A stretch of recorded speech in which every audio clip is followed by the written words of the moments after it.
A'udzubillahi minasyaitonirrajim. Bismillahirrahmanirrahim. Alhamdulillahirabbil alamin. Wassalatu wassalamu ala asyrafil anbiya'i wal mursalin wa ala alihi wa sahbihi ajmain.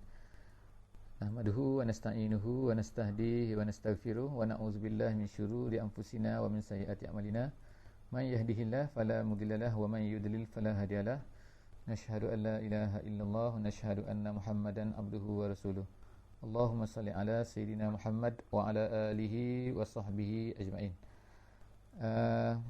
Alhamdulillah, kita syukur pada Allah Subhanahu Wa Taala. Pada malam ni kita dapat sama-sama sekali lagi di rumah orang yang balik daripada umrah ya. Macam tu lah kiranya kan. Jadi pada malam ni insya-Allah kita akan tengok walaupun terlepas minggu lepas, tapi kita cuba insya-Allah untuk clear ke, sangat kuat ke ataupun macam mana?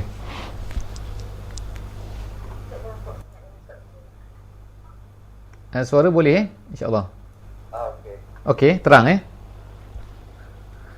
kita akan tengok ayat 71 sehingga ayat 83 insya-Allah. Jadi kalau kita tengok pada surah Al-Imran setakat ni, banyak kita telah diterangkan oleh Allah Subhanahu Wa Taala melalui surah Al-Imran ni. Apa yang dapat kita belajar ialah sebenarnya perdebatan yang berlaku di antara orang Islam dengan orang-orang Yahudi dan juga orang-orang Kristian.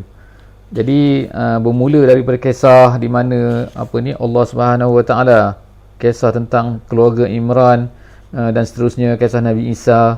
Jadi banyak perdebatan di sini, iaitu kalau kita boleh dapat, iaitu Allah Subhanahu Wa Taala banyak menjawab ataupun menceritakan apa yang dibuat oleh orang-orang Yahudi dan juga apa yang dibuat oleh orang-orang Kristian untuk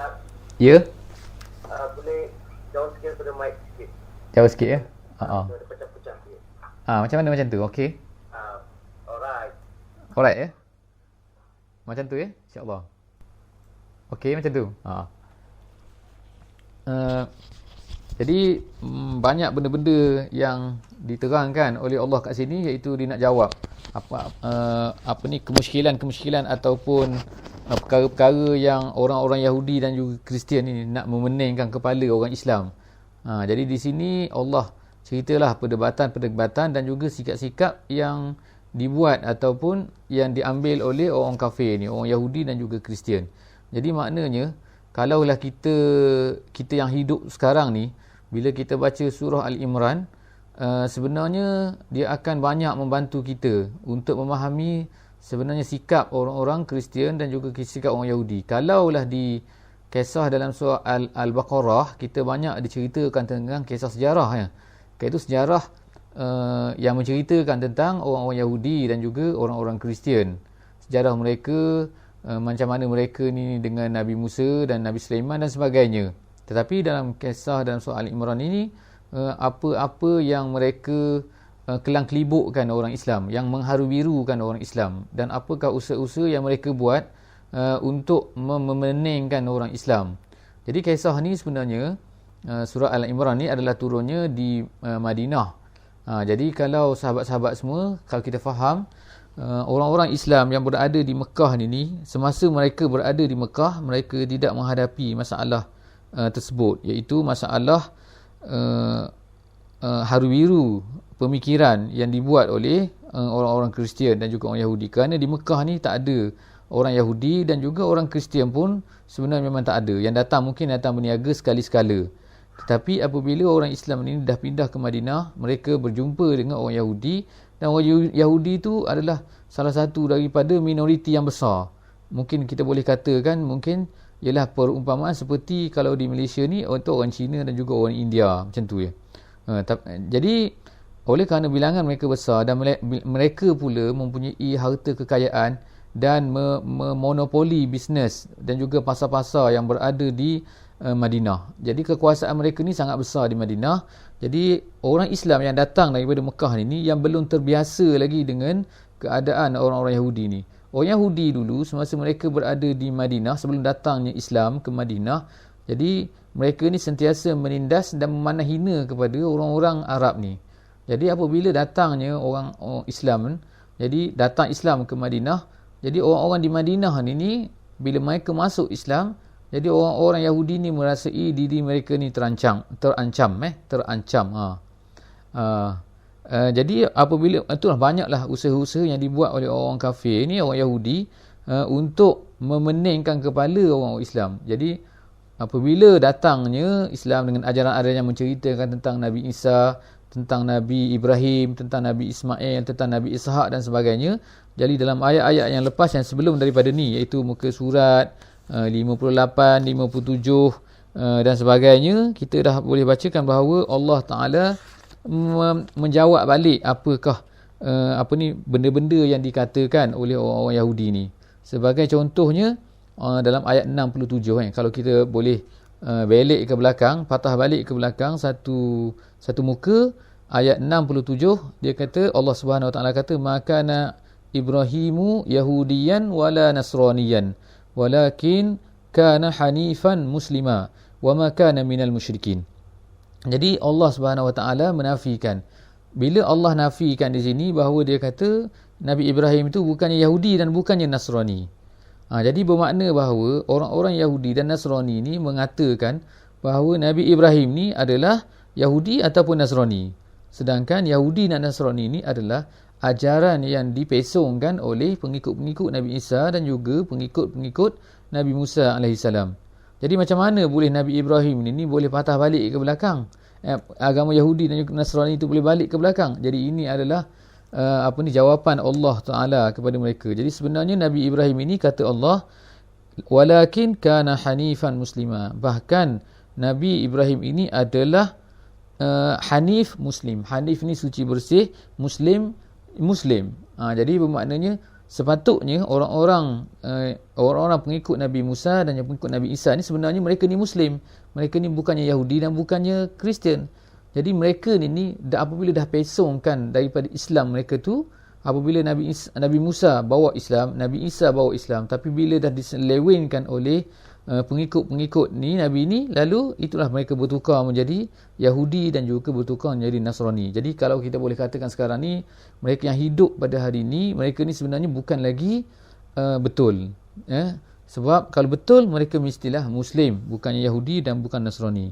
Dan Allah jawab juga bahawa Nabi Ibrahim ini bukan juga wa ma kana minal musyrikin.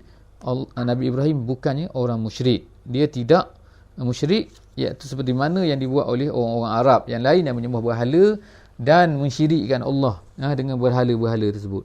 Jadi insya-Allah pada hari ini sambungan lagi pada malam ni ayat muka surat 59 dan 60. Ayat 71 daripada surah Al-Imran ini, Allah Subhanahu Wa Taala kata, wahai ahli kitab, ya ahlal kitab.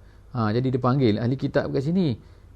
Lima talbisunal haqqa bil batil. Kenapalah kamu ni campur aduk ni hak betul dengan hak salah. Jadi daripada ayat ni yang kita boleh faham ialah orang-orang Yahudi ni telah mencampur adukkan di antara yang betul dengan yang salah, iaitu yang datang daripada Allah yang betul dengan yang datang daripada diri mereka sendiri. Jadi mereka campur itu. Kemudian lagi mereka ni wataktumunal haq. Mereka ini menyembunyikan kebenaran. Jadi Allah buka tembelang mereka bahawa mereka ni bila berdasarkan kepada ayat ni yang boleh kita faham ialah sebenarnya mereka tahu bahawa Nabi Muhammad itu dah ada dalam kitab-kitab mereka dan mereka tahu bahawa Nabi Muhammad itu akan datang di akhir zaman ini. Wa antum ta'lamun. Kenapa kamu buat macam tu sedangkan kamu ni tahu? Kisah yang berlaku kepada Salman, mungkin sahabat-sahabat semua dah pernah dengar mungkin kisah Salman. Salman ini adalah seorang yang datang daripada Farsi. Jadi dia telah lari daripada ayah dia. Ayah dia ni penyembah api, seorang yang penjaga api. Tapi dia ni, Salman ni, pada satu hari dia telah lalu ke tempat api, nak pergi ke tempat api tu, tiba-tiba dia tengah ada orang Kristian duduk tepi tu. Ada orang Nasrani duduk di dalam biara ni. Jadi Salman ni terminat nak pergi dengar apakah ni. Jadi akhirnya dia minat kepada agama Nasrani ni. Lalu dia bertanya kepada ni. Jadi bertanya kepada padri yang duduk di situ. Jadi padri itu menceritakan bahawa itulah yang betul dan penyembah api itu sebenarnya tak betul. Jadi apabila ayahnya tahu, ayah ni kira macam ustaz kepada agama Majusi ataupun tok imam kepada agama Majusi.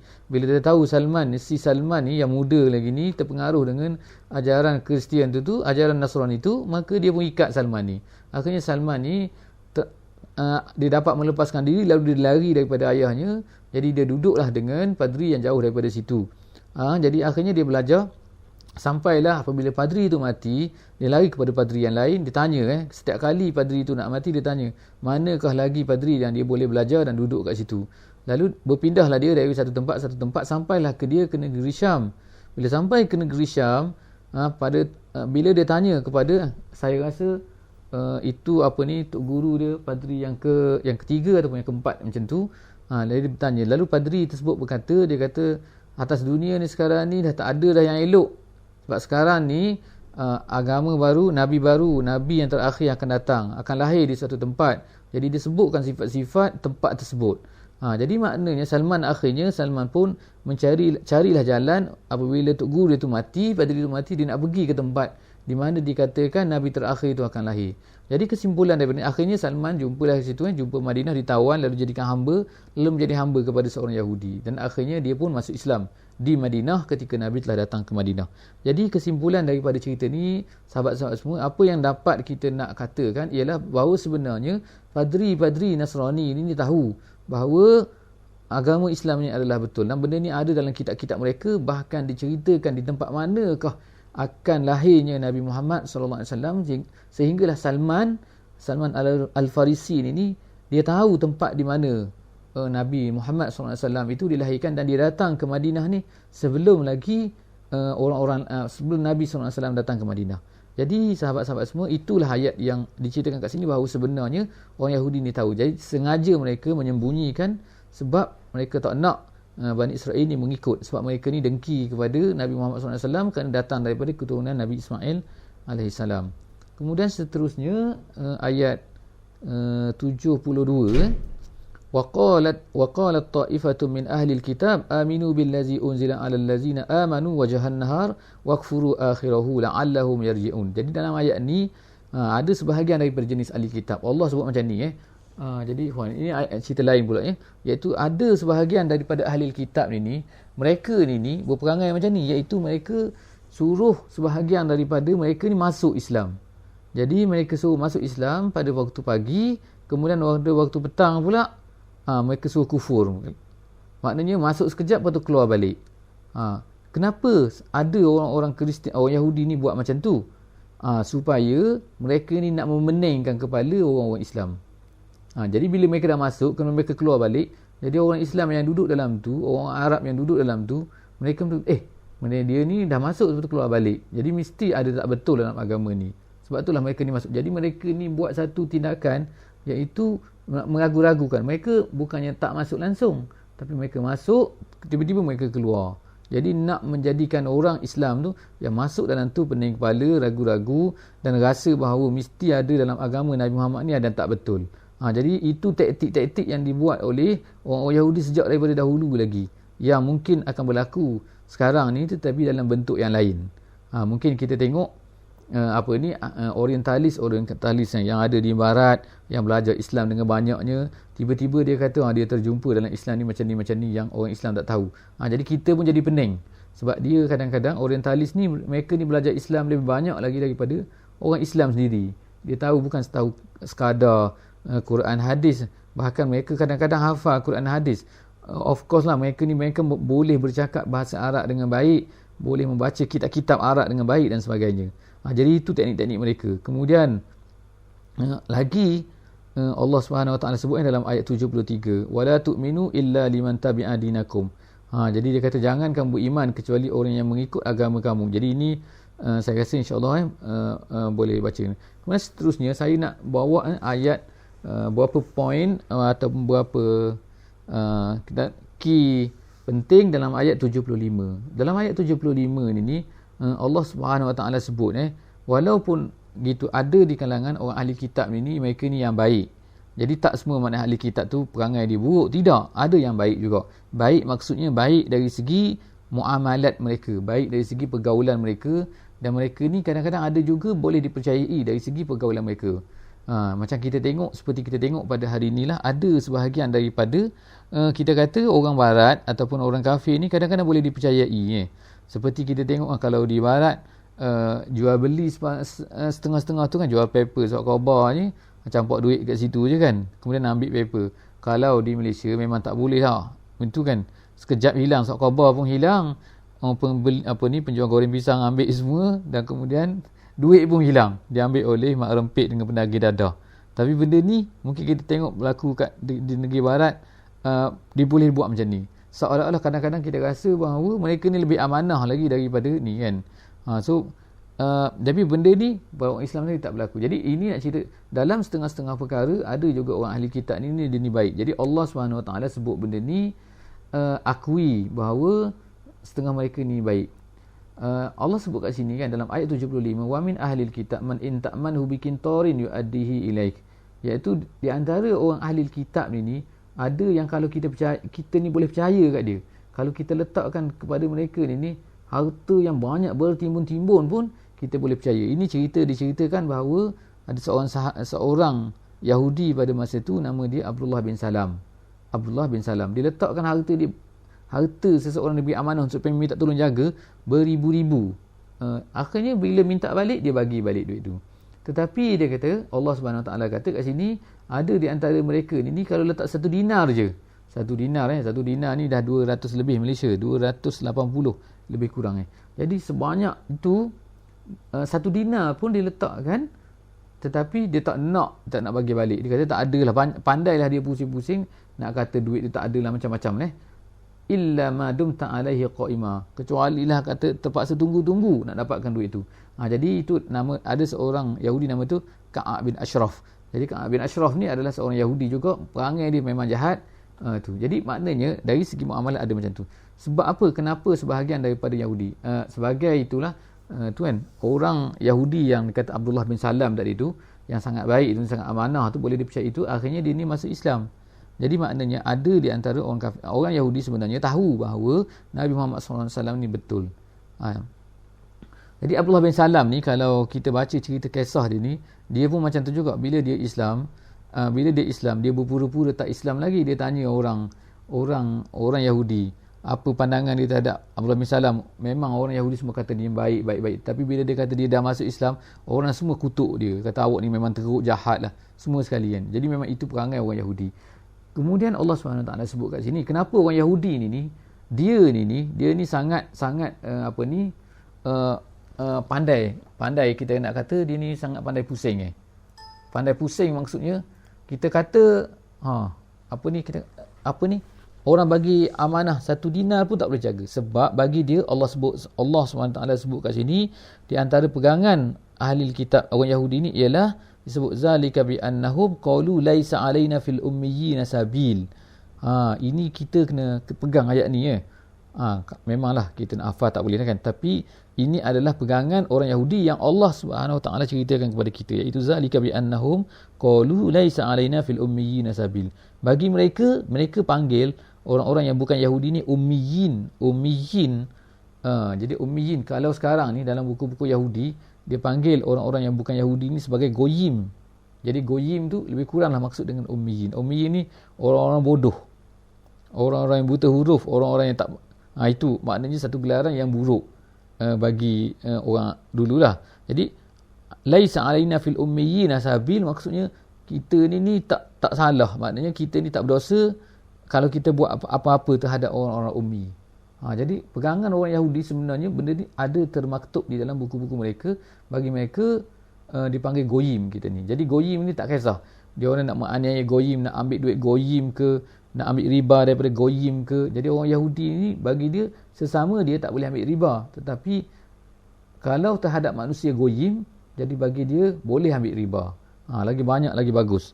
Jadi bagi mereka ada benda yang dosa kepada atas sama-sama mereka, ada ke atas sama-sama mereka, dan ada benda yang sama kadang-kadang tu tidak berdosa apabila dibuat kepada manusia goyim ataupun ummiyin ini. Wa yaquluna 'ala Allahil kazib wa hum ya'lamun. Mereka ni tahu bahawa mereka ni menipu, tapi mereka kata ini adalah ajaran daripada Allah Subhanahu Wa Taala. Jadi seterusnya insya-Allah dalam ayat 77, saya ambil kiki ayatnya, pilihan-pilihan ayat insya-Allah. Innal ladzina yashtaruna bi ahdillahi wa aymanihim thamanan qalila ulaika la khalaqa lahum fil akhirah wa la yukallimuhumullahu wa la yanzuru ilaihim yaumal qiyamah wa la yuzakkihim wa lahum azabun alim. Jadi Allah sebut di sini bahawa orang-orang Yahudi ni Allah dah label mereka, iaitu mereka ni adalah orang-orang yang membeli dengan janji Allah. Mereka ni dah membuat janji dengan Allah dan juga telah membuat sumpah-sumpah mereka. Jadi orang yang macam ni adalah orang yang Allah SWT kata dia tak akan dapat apa-apa bahagian lagi di akhirat, dan Allah tak nak bercakap pun mereka dan tak nak tengok pun pada mereka. Jadi ini adalah balasan, sebenarnya balasan ini adalah balasan yang teruk lah sebenarnya, iaitu orang apabila Allah sebut dia tak nak bercakap dengan orang macam ni, Allah tak nak melihat. Jadi siapa-siapa kan, apabila Allah sebut Allah tak nak melihat, ni maknanya bagi kita sangat bila kita jumpa dengan orang, tiba-tiba orang tak nak tengok dengan kita, buat macam kita ni tak wujud. Kalau macam tu memang marah sangat lah tu kan. Kalau maknanya kita pun faham kan, kadang-kadang kita pun sama-sama kita kan, bila kita geram sangat orang, kita buat tak tahu je kat dia kan. Jadi itu maknanya. Jadi macam itulah Allah Subhanahu Wa Taala sebut bahawa Allah Taala tak akan tengok pada mereka walaupun mereka merayu dan macam mana. Seterusnya sahabat-sahabat semua, ayat 78 muka surat 60 soal Imran ni, ada lagi perangai orang Yahudi ni. Orang Yahudi ni kata, mereka ni dia kata, wa inna minhum la fariqan yalwuna alsinatahum bil kitab litahsabuhu minal kitab wa ma huwa minal kitab wa yaquluna huwa min indillah wa ma huwa min indillah wa yaquluna 'ala Allahil kadzib wa hum ya'lamun. Tengok kan, banyak dalam ayat ini, ayat surah Al-Imran ni dia sebutkan, iaitu tentang orang Yahudi dan juga orang Kristian ini. Banyak di antara mereka ni yang mengatakan satu benda yang mana tak ada dalam kitab. Allah tak sebut benda tu, tapi mereka kata Allah sebut benda tu. Jadi Allah ulang lagi. Di antara orang Yahudi ni, di antara orang ahli kitab ni, ada mereka ni yang saja memutarbelikkan lidah, dia kata. Iaitu yalwun. Yalwun ni buat berbelik-belik. Bunyi macam ni, tapi jadi dia memusing-musingkan supaya bila orang dengar tu, orang kata ni ada dalam Quran, ada. Jadi memutar-mutar kan, bercakap bunyi tak berapa, bunyi macam ayat lain, jadi macam orang ajar kelabanya. Jadi orang merasai bahawa itu ada dalam kitab, sedangkan itu tak ada dalam kitab. Jadi dia nak cuba nak ubahkan hukum Allah SWT. Jadi mereka kata Allah sebut bahawa mereka mengatakan satu benda yang sebenarnya tak ada dalam kitab. Jadi mereka nak suka berbohong. Allah tak sebut pun mereka kata Allah sebut.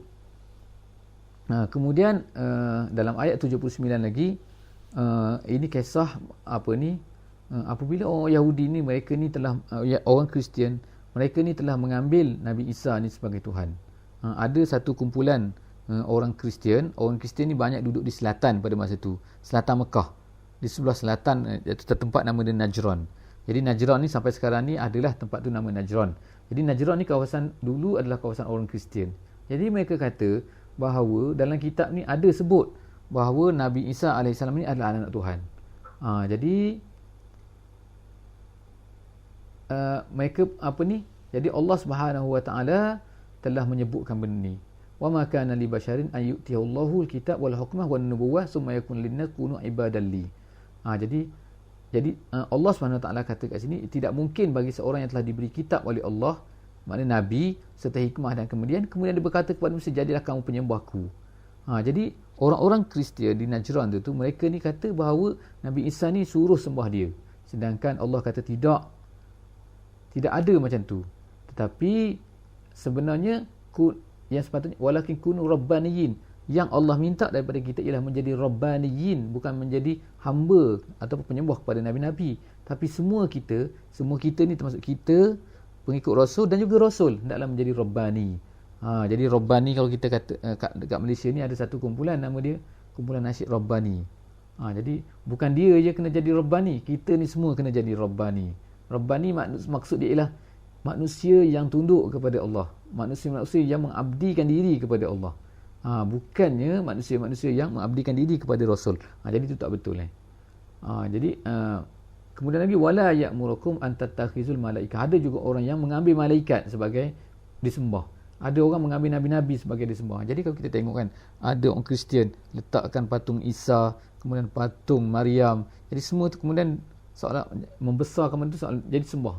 Jadi itulah sebab itulah juga dalam apa ni, dalam Islam dilarang kita ni daripada membuat patung-patung, sebab dia akan kita ni menjadi merasai bahawa benda tu seolah macam satu benda yang hidup, dan kemudian terutama orang-orang yang kita agungkan, nabi-nabi ke, orang besar-besar ke, orang apa ni, orang yang ni lah kan, orang alim ke, jadi itu semua tak boleh, sebab takut kita akan membawa kepada merasai sesuatu terhadap ni, lalu diagungkan, lalu dirasai bahawa dia ni boleh membantu kita. Kalau orang-orang apa ni yang kita pergi dalam ajaran-ajaran sesat dan juga keramat-keramat ni, kadang-kadang kita rasa seorang tu wali dan sebagainya, lalu kita rasa dia ni boleh memberi manfaat dan mudarat. Jadi itu adalah satu benda yang tak betul.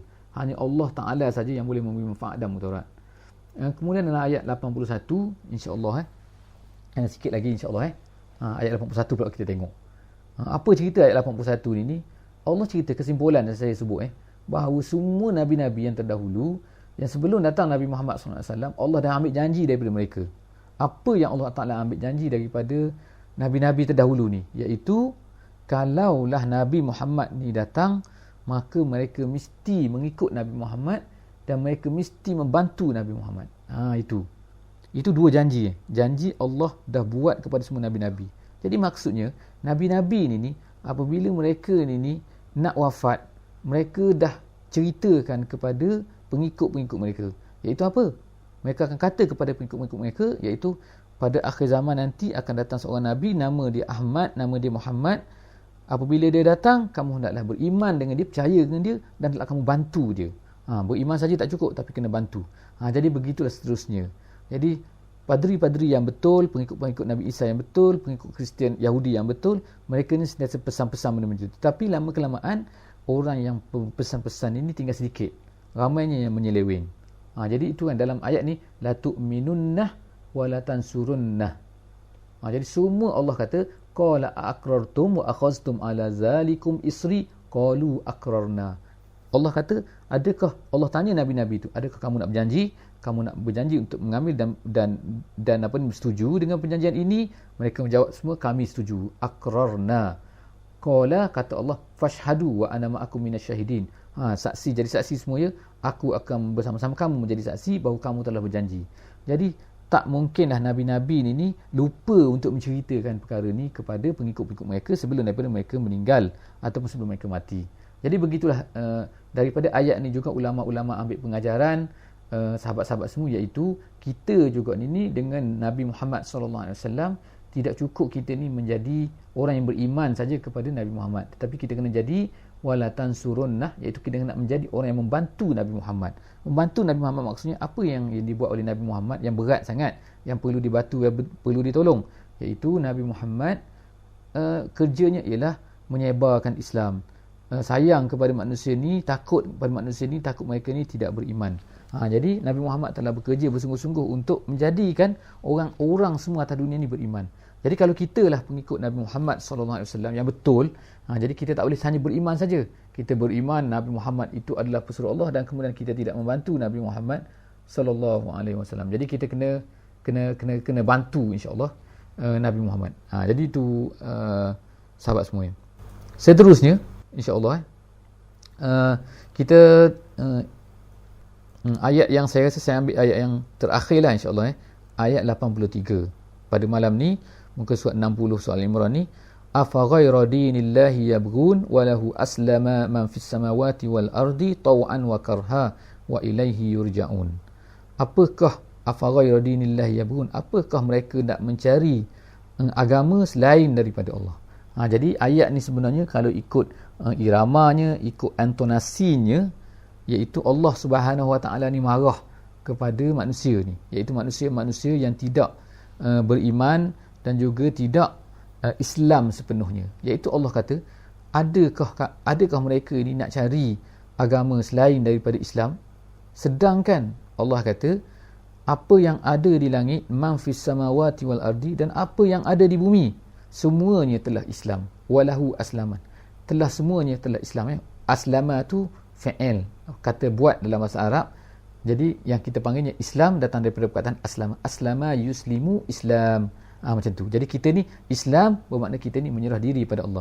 Jadi Allah kata, ada ke manusia ni nak mencari cari hidup yang lain daripada Islam, sedangkan semua benda telah Islam kepada Allah. Apa yang ada langit, apa yang ada bumi, semuanya telah Islam, sama ada secara tau'an ataupun secara karha, sama ada secara by hook ataupun by crook, suka ataupun tak suka, semua benda yang selain daripada manusia ni ianya telah Islam. Cuma yang tak Islam saja, yang tak Islam ni hanya dua saja atas dunia ni, iaitu manusia dan juga jin.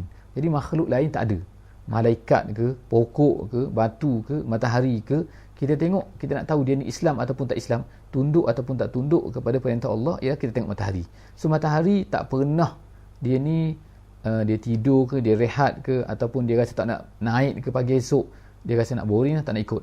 Tak ada kan, dia mesti ikut. Bulan begitu juga, bila cukup time dia mesti keluar, dia membesar mengecil.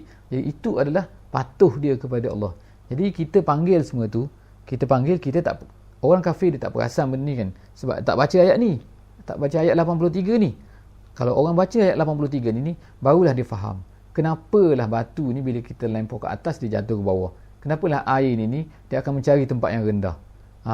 Orang barat kata benda ni gravity, kita kata tak, itu adalah hukum Allah. Dia telah mengikut hukum Allah, mengikut ketetapan Allah, iaitu semua benda tak boleh lawan apa yang Allah tetapkan. Walaupun kita kata dia gravity, walaupun dia kata dia ni kuasa ataupun apa pun, tapi semuanya adalah menurut perintah Allah. Jadi Allah sindir manusia kat sini, kenapalah manusia ni tak nak ikut, tak nak Islam, sedangkan semua benda lain dah Islam.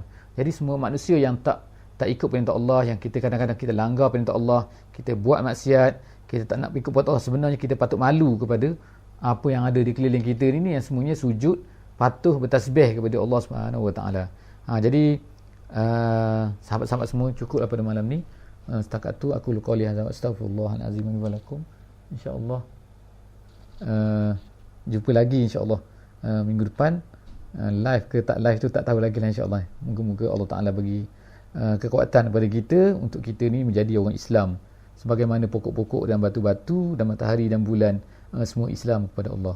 Wallahu a'lam bissawab. Aku qouli hadza wa astaghfirullahalazim wa lakum. Wassalamualaikum warahmatullahi wabarakatuh.